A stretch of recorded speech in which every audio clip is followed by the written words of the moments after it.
Hey guys, today I'm going to be demonstrating functionality of my Steganographic encoder and decoder built using Python. To get started, let me go ahead and show you the contents of the directory that we're working in. You'll see that in addition to the Python script, there are three different types of image files. There's a BMP, a PNG, and a JPEG. Each of these file types is pretty important for their own unique purposes. BMPs exist naturally in the RGB space, whereas PNGs can exist in the RGB alpha space, meaning that transparency values can be assigned to each of their pixels. Finally, JPEGs, though a pretty popular file format, actually fail with steganographic encryption and decryption because of the compression process used by JPEGs. In addition to that, there's also a text file that contains the entirety of the book Alice in Wonderland, along with a riddle.txt file which contains just a riddle from the text itself. So to get started, we'll go ahead and open up our alice3.bmp file. And at first glance, it doesn't look like much. What you'll see is just a scene from Alice in Wonderland in the standard BMP format. Now, if we go ahead and boot up our Python script, you'll see that we have the option to encode, decode, or quit. We'll start by encoding, and we'll want to encode alice3.bmp. This time around, we'll want to encode it with our riddle.txt file, and we'll simply call the output out.bmp. And we have a message that the encryption has occurred successfully, the encoding happened successfully. We can go ahead and quit out of our Python script, and if we look at the contents of the directory, we will see that there is indeed a new out.bmp file. So let's go ahead and open up our alice3.bmp and our out.bmp, see if they look any different. And what you'll see is that as we compare the two images, they look the exact same, all the way down to their file sizes. Even if we zoom in on any of the images, they still look the exact same to the naked eye. Now, if we go ahead and close out of these images, we can begin the decoding process, and you'll see that even though the images look the same, they aren't. So if we go ahead and boot up our Python script again, and this time decode, we'll start by decoding alice3.bmp. And as expected, there's no message found here.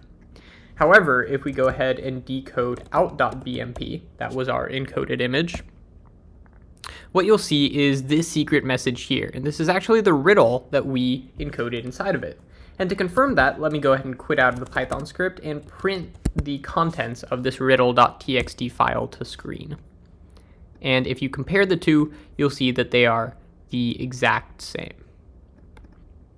Perfect. So now that we've taken a look at BMP files, we'll go ahead and check out the contents of our directory again, and this time we'll want to work with PNG files. So just as before, we'll boot up our Python script after we open alice2.png and take a look at the image itself. Just like before, nothing crazy going on with the image, a very standard PNG file. And if we boot up the Python script, we can encode alice2.png with the exact same text file that we used before, which was riddle.txt. And finally, we'll call this one out.png. Actually, we'll go ahead and change the name to encoded.png just to have something a little bit different. Looks like I misspelled encoded there, but it shouldn't make too much of a difference. We'll go ahead and quit out of our Python script. We do see our encoded.png file there. And if we open up encoded and alice2, once again, they both look the exact same, all the way down to image sizes. Once again, if we zoom in, we'll see that still the files look the exact same. And if we go ahead and close out of them, we can confirm that the decoding process worked. So we'll go ahead and decode alice2.png to begin with, and as expected, no message was found. We'll go ahead and decode encoded.png. And here, once again, we see the exact same riddle.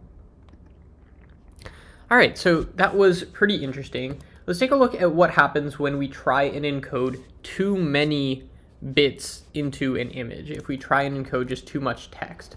So one of two things could happen here. The first is that the output image looks very corrupted because too many bits are being changed. In the program that I've written, I actually limit the amount of bytes or bits that can be overridden to 1. So no matter what happens, the output image will look good. And indeed, we can confirm that if we take a look at the Python script itself. All we do here is remove the very last bit and add in our binary bit from our encrypted message. And if we have a message that's too long, we actually get thrown an error, as you'll see in just a second. So in order to test that, I'll go ahead and run the Python script and encode maybe alice3.bmp once more. But this time, instead of using our riddle.txt file for the message encryption, I'll use alice.txt, which was the entire book of Alice in Wonderland. And I'll enter a name for the output encrypted image. This one won't matter because it will throw me an error, but I'll just call this out2.bmp. And indeed, what we see here is we get an error message. The message was too long to encode in the image. It tells us the amount of bits that our message was changed to, and the current file size of our image, which as you can see is not very big. It's 599 by 600, so not even meeting the threshold for standard definition images. However, if we go ahead and re-encode the image using our riddle.txt file, just as we did before, and we can call that out3.bmp, we can decode out3.bmp, and we do get the expected output. All right, so with that out of the way, let's go ahead and clear our screen once more and take a look at this JPEG file. So if we want to open up alice1.jpg, what you'll see is that it is once again just a scene from Alice in Wonderland. It's the same file size that we've been using for pretty much everything else, and it looks like a standard image. If we go through the encoding process, we can go ahead and encode alice1.jpg with riddle.txt and call it encoded.jpg, this time with encoded spelled correctly. And what you'll see here is a message that we've actually successfully encoded the file. And that's true, we have successfully encoded our JPEG file, and indeed, to confirm that, we can open up our alice1.jpg and our encoded.jpg files. And what you'll see is, like before, they look the exact same.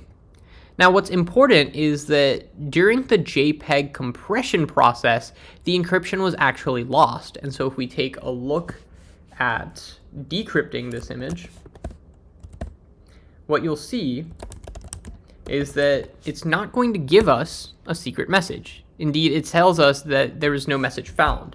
The reason for that is pretty simple. If we take a look at our Python script once more, what you'll see is that at the very end of the secret message that we use, we're actually appending an end delimiter. And when we decode, we're checking for that end delimiter right here. Now, during the compression process, if even one of the bits in the delimiter gets changed, then we won't get thrown that flag that we have a message that's been encrypted. And so it tells us that no message at all was found. And this is probably for the best, because even if it didn't change any of the delimiter characters, it's likely that the JPEG compression format would have changed at least one of the bits in the message itself, meaning that the message would have been corrupted.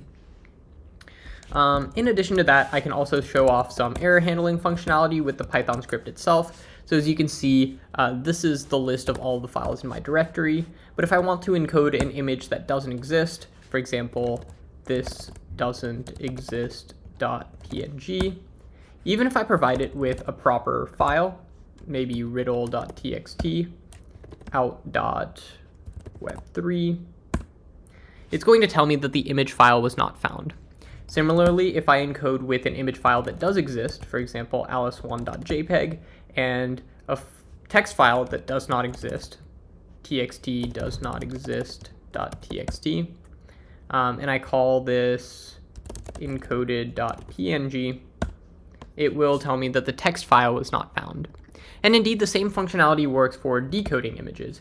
If I try and decode a file that does not exist .jpg, it will tell me that the file isn't found. And so that's pretty much it. Basic functionality of steganographic encoding and decoding using Python.